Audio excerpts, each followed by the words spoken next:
చాలామంది వివాహ ప్రయత్నాలు చేస్తుంటారు. ఈ మధ్య కాలంలో చూసినప్పుడు ఆలస్య వివాహాలు కాస్త అధికంగా ఉంటాయని చెప్పవచ్చు. పూర్వకాలంలో వివాహాలు చాలా అర్లీగా జరిగేది. కానీ ఈ మధ్య కాలంలో యువతీ యువకులు ఇద్దరూ కూడా చక్కగా చదువుకోవాలి. కనీసం పీజీ దాకా చదువుకోవాలి. ఆ తర్వాత కొంతకాలం ఉద్యోగం చేయాలి. కొంతగా డబ్బును కూడబెట్టుకోవాలి.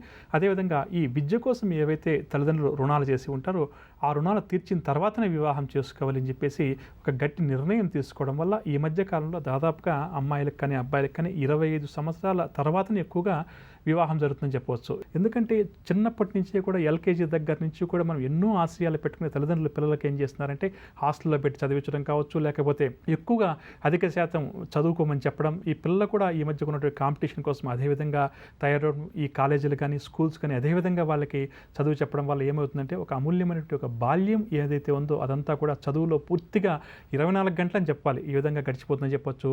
ఆ తర్వాత ఇవన్నీ పూర్తయిన తర్వాత ఉద్యోగ ప్రయత్నం, ఆ తర్వాత ఉద్యోగం రావడం, ఆ ఉద్యోగం ఉంటుందో లేదో తెలియక టెన్షన్ పడ్డం, ఆ తర్వాత వివాహం చేసుకున్నాం. వివాహం చేసుకున్న తర్వాత కూడా ఏమవుతుందంటే వారు ఈ ఉద్యోగంలో ఉన్న ఒత్తిళ్ల వల్ల, టెన్షన్ వల్ల వైవాహిక జీవితాన్ని అనుభవించలేకపోవడం, అందులో కూడా ఈ మధ్య కాలంలో విడాకులు కేసులు ఎక్కువైపోవడం నిజంగా కూడా చాలా బాధాకరమైన అంశంగా చెప్పవచ్చు. దీన్ని జ్యోతిషశాస్త్ర రీత్యా మనం ఏ విధంగా గుర్తించవచ్చు అన్న అంశాన్ని ప్రధానంగా ఇక్కడ నేను ఆలస్య వివాహాలకు ఏ గ్రహాలు కారణమవుతాయి, ఈ ఆలస్య వివాహాల బారిన పడకుండా ఉండడానికి, సరైన సమయంలో వివాహం జరగడానికి, సరైన సమయంలో సంతానం కలగడానికి ఎటువంటి పరిహారాలు పాటించాలి అన్న అంశం గురించి ప్రతిరోజు తెలుసుకునే ప్రయత్నం చేద్దాం.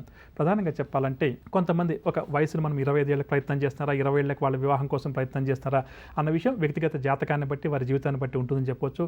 అలా వివాహ ప్రయత్నాలు వారు ఏ వయసులో ఏ సమయంలో ప్రారంభం చేసినప్పటికీ కూడా చివరి దాకా రావడం, పెళ్లి చూపులప్పుడు ఓకే చెప్పడం, ఇంటికి వెళ్ళిన తర్వాత ఒకసారి చెప్తామని చెప్పడం, ఆ తర్వాత ఇంటికి వెళ్ళిన తర్వాత ఒక 4 రోజులు వారం రోజులు ఆ ఎదుటి వ్యక్తులు ఏ విషయము అంటే ఎస్ఆర్ను చెప్పకుండా ఆగిపోవడం, ఆ తర్వాత సడన్గా ఫోన్ చేసి మాకు నచ్చలేదండి, ఈ అమ్మాయి జాతకం కుదరలేదు, ఏదో ఒక కారణం చెప్పి తప్పించుకోవడం, అంతవరకు ఆశలు పెట్టుకున్నటువంటి తల్లిదండ్రులు అమ్మాయి తరపు వారు కావచ్చు, అబ్బాయి తరపు కావచ్చు బాధపడడం, ఆ తర్వాత ఇంకొక సంబంధం కోసం వెతకడం ఈ మధ్య కాలంలో బాగా ఎక్కువగా అవుతుందని చెప్పవచ్చు. ఎందుకు ఇలా అవుతుందంటే ప్రధానంగా ఒక వ్యక్తి యొక్క జన్మ కుండలు అంటాం కదా, వారి జాతక చక్రాన్ని పరిశీలించేసినప్పుడు ప్రధానంగా వివాహ స్థానం అంటే సప్తమ స్థానం అంటే జన్మ లగ్నం నుంచి 7వ స్థానాన్ని, జన్మరాశి నుంచి 7వ స్థానాన్ని పరిశీలించేసి అందులో చెడు గ్రహాలు ఏమైనా ఉన్నాయా, ఏదైనా ఇబ్బంది కలిగించే గ్రహాలు ఉన్నాయా అని చెప్పి పరిశీలించడం. ఆ తర్వాత అష్టమ స్థానం అంటే మాంగళ్య స్థానంగా స్త్రీలకు చెప్తాం, అదేవిధంగా ఆయుష్ స్థానంగా అందరికీ కూడా చెప్తాం. కాబట్టి ఈ స్థానాలను పరిశీలించేసి ఇందులో ఏదైనా చెడు గ్రహాల ప్రభావం అధికంగా ఉందా అని చెప్పి నిర్ధారించడం. అదేవిధంగా కుజగ్రహ దోషం కానీ ఇటువంటి దోషాలు ఏమైనా ఉన్నాయా, కాలసర్ప దోషాలు ఏమైనా ఉన్నాయా అని చెప్పి వాటిని పరిశీలించేసి వాటికి పరిహారాలు ఇవ్వడం అధికంగా జరుగుతుందని చెప్పొచ్చు.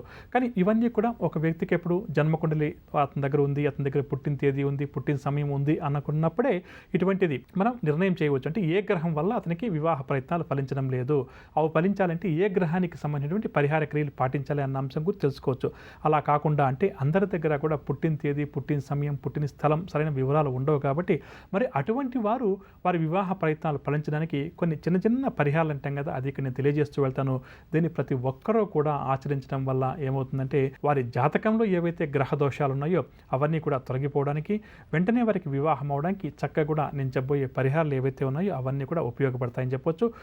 వారికి ఉన్న సమస్యను బట్టి ఏ గ్రహం అన్న సమస్య ఒక నిర్ధారణకు రావడానికి కూడా నేను చెప్పబోయే అంశాలు అందరికీ కూడా ఉపయోగపడతాయని చెప్పొచ్చు. జాతక చక్రం ఉన్నవారు కూడా నేను చెప్పినటువంటి పరిహారాలు పాటించడం వల్ల ఎటువంటి చెడు మాత్రం జరగదు. కనీసం ఇక్కడ ఏంటి ఆలస్య వివాహాలు ఏ గ్రహాల వల్ల ప్రధానంగా కలుగుతాయి అనే అంశాన్ని, అదేవిధంగా కొంతమంది దగ్గర జాతక చక్రం ఉండదు కాబట్టి నేను ఈ నవగ్రహాల వల్ల కలిగేటటువంటి ఇబ్బందులు, ఆలస్య వివాహాలు ఏవైతే ఉన్నాయో వాటిని ఏ విధంగా నివారించుకోవచ్చు, ఎటువంటి పరిహారాలు మనం ఈ వధువుల చేత చేయించాలి అన్న అంశం గురించి ప్రతిరోజు కూడా కొంతవరకు వివరించే ప్రయత్నం చేస్తాను.